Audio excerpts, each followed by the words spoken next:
అందరికీ నమస్కారం. 2029 ఆంధ్రప్రదేశ్ ఎన్నికల్లో చంద్రబాబుని ఓడించేది రైతులే. మన రైతన్నలు మొత్తం చంద్రబాబు గారి మీద ఒక బ్యాడ్ రిమార్క్తో అయితే ఉంటారు. అది ఏంటంటే రైతులు సీరియస్గా తీసుకోడు ఆయన. నేను అది చేశాను, ఇది చేశాను, నా హయాంలో రైతులు అలా బాగుపడ్డారు, ఇలా బాగుపడ్డారు అంటూ ఉంటాడు. పత్రికా ప్రకటనలు వస్తూ ఉంటాయి. కానీ బేసిక్గా మీరు గమనిస్తే ఏంటంటే ఈ 18 నెలల కాలంలో ఎన్నిసార్లు రైతులు ఆందోళనకు దిగారు, ఎన్నిసార్లు జగన్మోహన్ రెడ్డి అన్ననే వెళ్ళాడు కదా.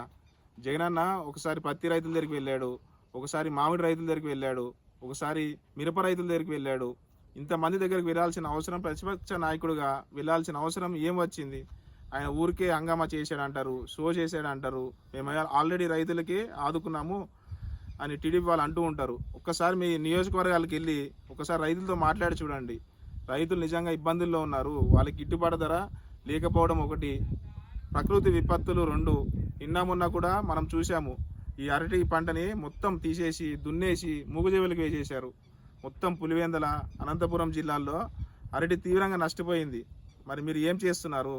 ఒక్కసారైనా రైతులకి న్యాయం జరిగేలా చంద్రబాబు నాయుడు ఆలోచన చేయండి.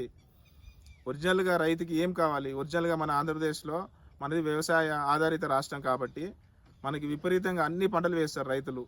వాళ్ళు ఏం కోరుకుంటారు? గిట్టుబాటు ధర కావాలయ్యా, మాకు కనీసం మేము 1 లక్ష రూపాయలు పెట్టుబడి పెడితే కనీసం ఆ లక్షకి మీద ఒక 10,000 ఆదాయం వస్తే చాలంటారు.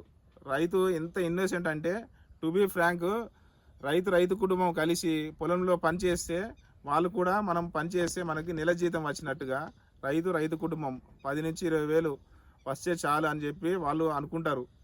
కానీ నెలకి గిట్టుబాటు కావటం లేదు.